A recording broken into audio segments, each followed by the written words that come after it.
തോറ്റ് തൊപ്പിയിട്ട CPM-ന് ഇപ്പോൾ എല്ലാം പേടിയാണ്. പ്രത്യേകിച്ച് പിണറായി വിജയൻ എന്ന മുൻ മുഖ്യമന്ത്രിക്ക് മകളെ ഇപ്പോൾ പിടിച്ചുകൊണ്ടു പോകും ED എന്നിരിക്കെ ഒരു ചെറിയ വാക്ക് പോലും പിണറായി വിജയനെ ഭയപ്പാടിലാക്കുന്നുണ്ട്. പറഞ്ഞു വരുന്നത് വിവാദങ്ങളുടെ പുകയും പടലവും അടങ്ങുന്നതിനു മുൻപേ പാർട്ടിയുടെ മുഖപത്രമായ ദേശാഭിമാനിയുടെ ആ വാരാന്ത്യ പതിപ്പ് ഒടുവിൽ വായനക്കാരുടെ കൈകളിലെത്തിയിരിക്കുന്നു. സാങ്കേതിക തടസ്സങ്ങൾ മൂലമാണ് പ്രസിദ്ധീകരണം വൈകിയതെന്ന് പത്രം ഔദ്യോഗികമായി വിശദീകരിക്കുമ്പോൾ അണിയറയിൽ പുകഞ്ഞ കടുത്ത ആഭ്യന്തര തർക്കങ്ങളുടെയും രാഷ്ട്രീയ സമ്മർദ്ദങ്ങളുടെയും ഞെട്ടിപ്പിക്കുന്ന കഥകളാണ് പുറത്തുവരുന്നത്. മുൻ മുഖ്യമന്ത്രി VS അച്യുതാനന്ദന്റെ 1ാം ചരമവാർഷികത്തോടനുബന്ധിച്ചുള്ള ഓർമ്മക്കുറിപ്പുകളോടെയാണ് പുതിയ പതിപ്പ് വിതരണത്തിനെത്തിയത്.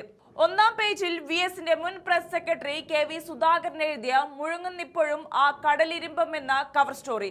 എന്നാൽ ഇതേ സപ്ലിമെന്റിന്റെ അവസാന പേജിൽ വരാനിരുന്ന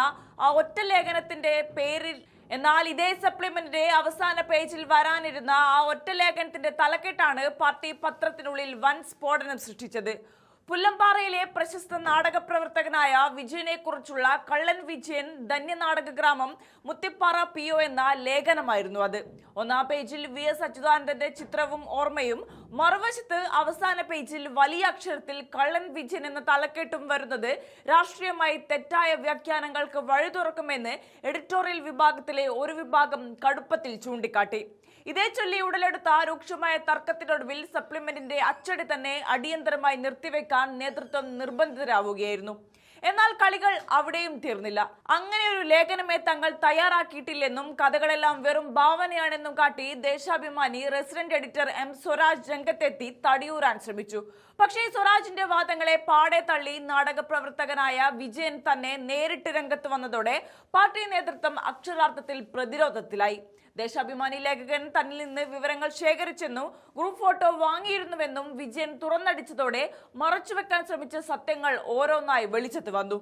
VSനെ തമസ്കരിക്കാനും ആക്ഷേപിക്കാനും ശ്രമം നടന്നു എന്നാരോപിച്ച് പ്രതിപക്ഷവും മാധ്യമങ്ങളും സംഭവം ഏറ്റെടുത്തതോടെയാണ് വിവാദമായ കള്ളൻ വിജയൻ ലേഖനം പൂർണ്ണമായി വെട്ടിമാറ്റി പുതിയ അനുസ്മരണ കുറിപ്പുകളോടെ വാരാന്ത്യ പതിപ്പ് അടിയന്തരമായി പുറത്തിറക്കാൻ ദേശാഭിമാനി തയ്യാറായത്.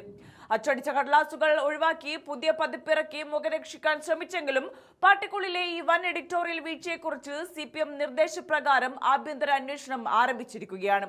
VSന്റെ ഓർമ്മ പതിപ്പിൽ ബോധപൂർവം ഇത്തരമൊരു ലേഖനം തിരികെ കയറ്റാൻ ഗൂഢാലോചന നടന്നുവെന്ന സംശയമാണ് പാർട്ടി അന്വേഷിക്കുന്നത്.